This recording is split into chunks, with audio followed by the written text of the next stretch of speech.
ദൃശ്യങ്ങളിൽ കാണുന്നത് ഏറ്റവും പുതിയ ദൃശ്യങ്ങളാണ് ഇപ്പോൾ പ്രേക്ഷകർ കാണുന്നത്.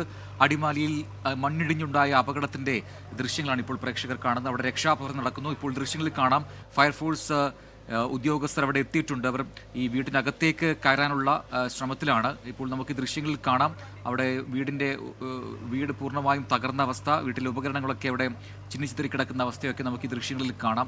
അതിനടിയിലാണ് 2 പേർ കുടുങ്ങിക്കിടക്കുന്നത്.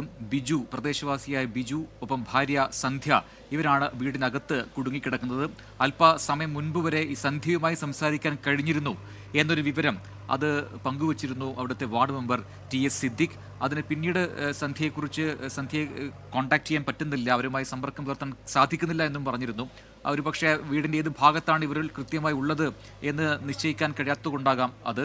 എന്തായാലും അതിനകത്തേക്ക് കയറാനുള്ള ശ്രമത്തിൽ തന്നെയാണ് ഇപ്പോൾ രക്ഷാപ്രവർത്തകരെല്ലാം തന്നെ ഉള്ളത്. വീട് പൂർണ്ണമായും ഇടിഞ്ഞ് പൊളിഞ്ഞിരിക്കുന്ന അവസ്ഥയായതുകൊണ്ട് തന്നെ വളരെ ശ്രദ്ധയോടെ മാത്രമേ ഈ ഘട്ടത്തിൽ രക്ഷാപ്രവർത്തനം പോലും നടത്താൻ കഴിയൂ എന്നുള്ളതാണ്. കാരണം അത് അവരുടെ കൂടി ജീവനെ അപകടത്തിലാക്കും എന്നുള്ളതുകൊണ്ട് തന്നെ വളരെ സൂക്ഷിച്ചു മാത്രം ചെയ്യേണ്ട ഒരു രക്ഷാപ്രവർത്തനമാണ് അവിടെ ഇപ്പോൾ നടത്തേണ്ടത്.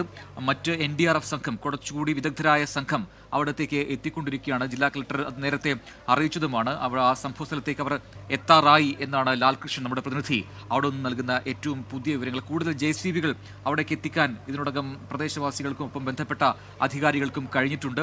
ഈ 2 പേർ, അതാണ് ഇപ്പോൾ ഏറ്റവും പ്രധാനപ്പെട്ട വസ്തുതയിൽ നിൽക്കുന്നത്. ഈ 2 പേരെ രക്ഷപ്പെടുത്തുക എന്നതിലേക്ക് മാത്രമാണ് ഇപ്പോഴത്തെ ഏറ്റവും പ്രധാനപ്പെട്ട രക്ഷാപ്രവർത്തനം. അതിനുശേഷം മാത്രമേ ഏതൊക്കെ വീടുകൾ പൂർണ്ണമായും തകർന്നിട്ടുണ്ട്, ഏതൊക്കെ ഭാഗികമായി തകർന്നിട്ടുണ്ട് എന്നൊക്കെ പറയുവാൻ കഴിയുള്ളൂ. എത്ര വീടുകൾക്ക് മുകളിലേക്ക് മണ്ണിടിഞ്ഞു വീണിട്ടുണ്ട് എന്ന് പോലും കൃത്യമായി ഇപ്പോൾ പറയാൻ കഴിയുന്നില്ല എന്ന് അവിടുത്തെ പ്രദേശവാസികൾ പോലും പറയുന്നുണ്ട്. ഏതാണ്ട് 50ഓളം വീടുകൾ ആ മേഖലയിലാകെ ഉണ്ട്. ഇന്ന് രാവിലെയൊക്കെ നമുക്ക് കിട്ടിയ ദൃശ്യങ്ങൾ അത് സൂചിപ്പിക്കുന്നുമുണ്ട്. ആ ഭാഗത്തൊക്കെ അതൊരു ഉന്നതിയാണ്. അവിടെ ഏതാണ്ട് 50ഓളം വീടുകളുണ്ട്. ആ വീടുകൾക്ക് മുകളിലേക്ക് പൂർണ്ണമായും മണ്ണിടിഞ്ഞ് വീണിട്ടുണ്ട്. പക്ഷേ എല്ലാ വീടുകളും തകർന്നിട്ടുണ്ടോ എന്നൊന്നും ഇപ്പോൾ പറയാൻ കഴിയുന്നില്ല. രാത്രി സമയമാണ്, അവിടെ വൈദ്യുതി വിച്ഛേദിച്ച നിലയിലുമാണ്. മറ്റ് വിളക്കുകളുടെ സഹായത്തോടെയാണ് ഇപ്പോഴത്തെ ഈ രക്ഷാപ്രവർത്തനം നടക്കുന്നത്. കൂടുതൽ ആൾക്കാർ അവിടെ എത്തുന്നത് രക്ഷാപ്രവർത്തനത്തെ ബാധിക്കുന്നുണ്ട് എന്നുകൂടി അവിടുത്തെ പഞ്ചായത്ത് അധികൃതർ അവിടെ നൽകിയ വിവരമാണ്. ഇത് കാഴ്ച കാണാൻ, അല്ലെങ്കിൽ ഈ സംഭവം കാണാനായി അവിടെ ഒരുപാട് പേർ എത്തിയിട്ടുണ്ട്. അത് ഈ രക്ഷാപ്രവർത്തനത്തെ പ്രതികൂലമായി ബാധിക്കും. ഇനി കൂടുതൽ പേർ അങ്ങോട്ടേക്ക് വരരുത്, അത് അപകടമുണ്ടാക്കും എന്ന അറിയിപ്പ് കൂടി പഞ്ചായത്ത് അധികൃതർ നൽകുന്നുണ്ട്. ലാൽകൃഷ്ണൻ തുടരുന്നു. ലാൽ, നമ്മൾ മനസ്സിലാക്കുന്നതനുസരിച്ച് അത് സ്കൂളിന് സമീപമാണ്, അതായത് ദേശീയപാതയോരത്താണ് ഈ അപകടം ഉണ്ടായത് എന്നുള്ളതുകൊണ്ട് തന്നെ ഈ ഗതാഗത സ്തംഭനം, അത് നേരത്തെ തന്നെ ഗതാഗത നിയന്ത്രണം ഉണ്ടായിരുന്നു എന്നാണ് ഞാൻ മനസ്സിലാക്കുന്നത്. കൊച്ചി മൂന്നാർ പാതയുടെ ഭാഗത്താണ് ഈ മണ്ണിടിച്ചിലുണ്ടായ ഈ സ്ഥലം എന്നാണ് ഞാൻ മനസ്സിലാക്കുന്നത്. അത് നേരത്തെ തന്നെ ഈ പാത നിർമ്മാണവുമായി ബന്ധപ്പെട്ട് അവിടുന്ന് മണ്ണ് എടുക്കുന്നതുമായി ബന്ധപ്പെട്ടൊക്കെ വലിയ പ്രതിഷേധവും ആക്ഷേപങ്ങളും ഒക്കെ ആ മേഖലയിൽ നിന്നും ഉയർന്നിരുന്നു. ഇപ്പോഴത്തെ ഈ മണ്ണിടിച്ചിലിന് കാരണം അത് തന്നെയാണ് എന്ന് പറയാൻ കഴിയുമോ? നമുക്കങ്ങനെ പൂർണ്ണമായും പറയാൻ കഴിയില്ല. പക്ഷേ പ്രദേശവാസികളായിട്ട് ആളുകൾ പറയുന്നത് അശാസ്ത്രീയമായ മണ്ണെടുപ്പാണ് അവിടെ ഉണ്ടായത് എന്നുള്ളതാണ്. സാധാരണഗതിയിൽ മണ്ണെടുക്കുന്നതിൽ നിന്ന് വ്യത്യസ്തമായി കുത്തനെ ഒരു ചെങ്കുത്തായ പ്രദേശത്തെ പോലെ കാർന്നു തിന്നുന്ന പോലെയാണ് മണ്ണെടുത്തത്.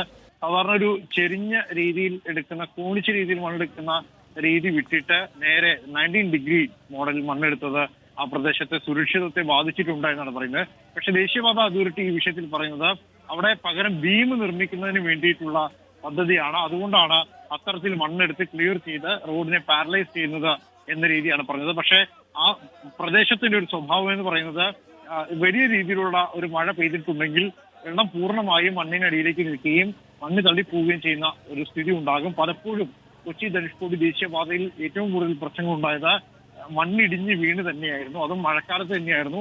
പലരുടെയും ജീവൻ നഷ്ടപ്പെടുന്നതിന് പോലും സാഹചര്യങ്ങൾ ഉണ്ടായിട്ടുള്ളതാണ്. പക്ഷെ പ്രാദേശികമായ ഇത്തരം കാര്യങ്ങളെ ഒന്നും പരിഗണിക്കാൻ ആ സമയത്ത് ഈ പറയുന്ന പോലെ ഇപ്പൊ ഈ അപകടം ഉണ്ടായി മൺതിട്ട ഏതാണ്ട് ഒരു 40 അടി ഉയരമുണ്ട്. ഈ മൺതിട്ട പോലും ഉണ്ടായത് അവിടെ നിന്നും ഈ രീതിയിൽ മണ്ണെടുത്തത് മൂലമാണ് എന്നൊരു ആക്ഷേപം നിലനിൽക്കുന്നുണ്ടല്ലോ.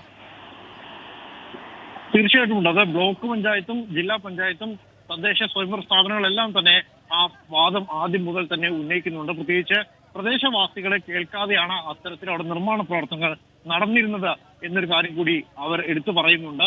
ലോകത്തെവിടെയായാലും ഏത് സമയത്തും 24 വാർത്തകളും ഓഗ്മെന്റഡ് റിയാലിറ്റി പാക്കേജുകളും എക്സ്പ്ലെയിനറുകളും വിശദമായി കാണാൻ ഞങ്ങളുടെ YouTube ചാനൽ നിങ്ങൾക്ക് സബ്സ്ക്രൈബ് ചെയ്യാം.